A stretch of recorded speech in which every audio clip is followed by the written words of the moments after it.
আতঙ্কের নয়া নাম এখন হাওড়ার বেলগাছিয়া। শুধুমাত্র জলসংকট নয়, রাস্তা থেকে বাড়ি সর্বত্র বিপর্যয়। মাথার ছাদ হারিয়ে গৃহহীন হয়েছেন অনেকে। বিভৎস অবস্থা হাওড়ার, দেখুন।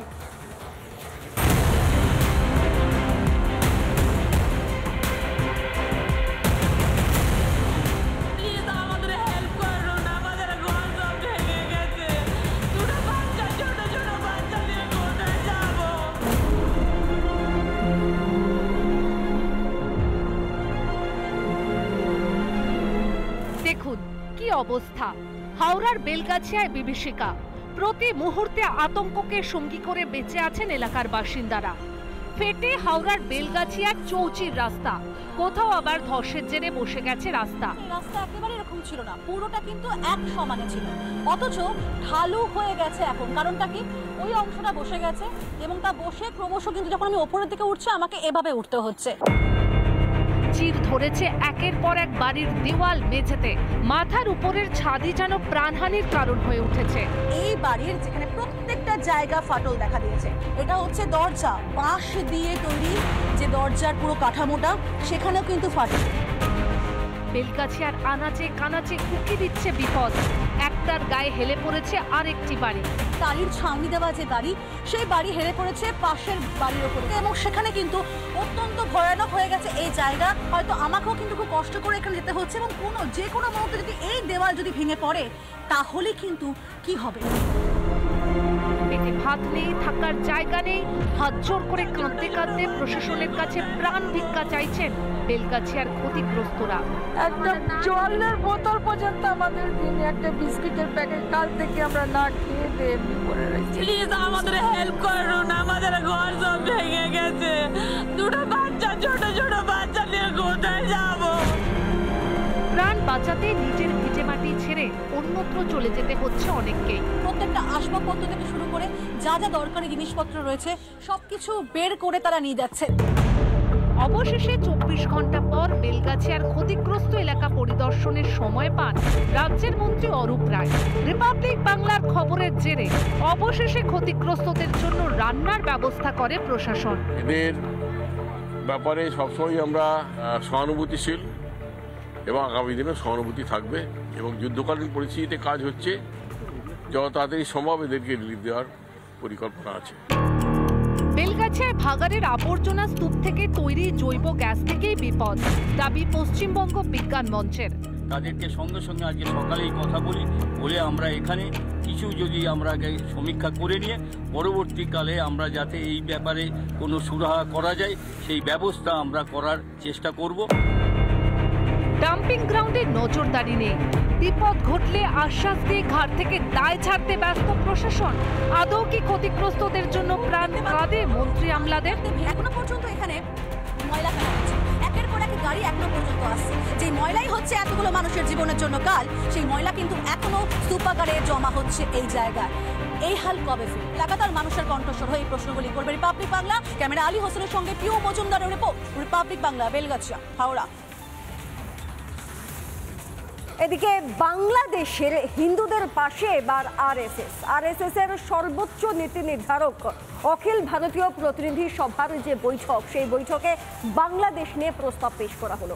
সেই প্রস্তাবে রাষ্ট্রসংঘের হস্তক্ষেপের দাবি জানানো হয়েছে।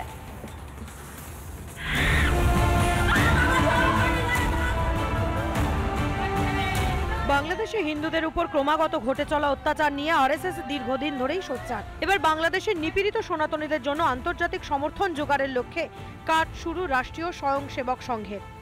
বেঙ্গালুরুতে অখিল ভারতীয় প্রতিনিধি সভার 3 দিনের বৈঠক। আরএসএস এর সর্বোচ্চ নীতি নির্ধারণ কমিটি এবিপিএস বৈঠকে বাংলাদেশে হিন্দুদের পরিস্থিতি নিয়ে প্রস্তাব পেশ করা হয়েছে। রাষ্ট্রসংঘের হস্তক্ষেপের দাবি জানানো হয়েছে প্রস্তাবে। পাশাপাশি এও বলা হয়েছে ডিপ স্টেট ও পাকিস্তানের মদতেই বাংলাদেশে অশান্তি ঘটছে। হিন্দুদের উপর অত্যাচারের ধর্মীয় দিকটি উপেক্ষা করা বোকামো হবে বলেও মনে করেছে আরএসএস। পাশাপাশি ভারত সরকারের ও বিশ্ব জুড়ে হিন্দুদের নৈতিক সমর্থনের প্রশংসাও করেছে অখিল ভারতীয় প্রতিনিধি সভা।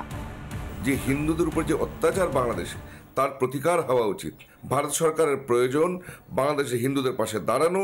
এই যে অত্যাচার হিন্দুর উপরে হচ্ছে, কাঠপুতলি যে পাপেট মোহাম্মদ ইউনুস, তার এই কার্যকলাপগুলোকে অবিলম্বে তার প্রতিকার করতে হবে, সেগুলোকে বন্ধ করতে হবে।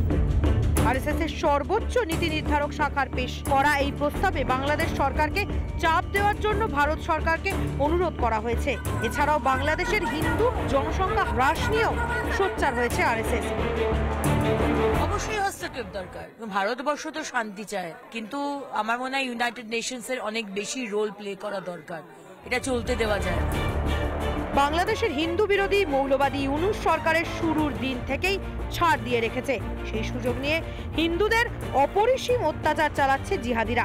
যদিও সনাতনীদের প্রতিবাদী কণ্ঠরোধে কোনো কার্পণ্য করেনি শয়তান ইউনূস, তারপরেও পদ্মাপাড়ের হিন্দুদের লড়াই চলছেই। তাদের লড়াইয়ের পাশে থাকার বার্তা দিল ভারতীয় রাষ্ট্রীয় স্বয়ংসেবক সংঘ। রিপাবলিক বাংলা।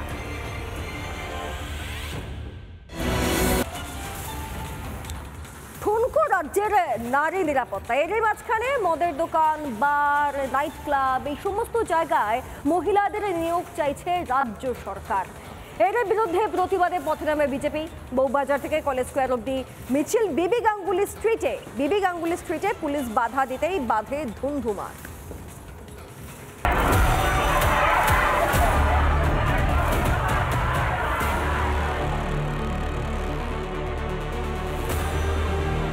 হাসপাতালে কর্মরত চিকিৎসককে যেখানে ধর্ষণ করে খুন হতে হয়, সে রাজ্যে পানশালা কিংবা বারে রাতের বেলায় মহিলারা সুরক্ষিত তো? সাম্প্রতিককালে বিধানসভায় যে বিল পাস হয়েছে তাতে বিরোধিতা হয়েছে এবং যে কারণে আবকারি দপ্তরের বিরুদ্ধে আজকে পথে নেমেছে বিজেপি। বিজেপির প্রতিবাদ মিছিল কলেজ স্কোয়ার থেকে বউবাজার, আবারও ধুন্ধুমায় কলকাতায়। রাজ্যের নারী নিরাপত্তার বেহাল দশা ফেরানোর দাবিতে বিজেপির মিছিল।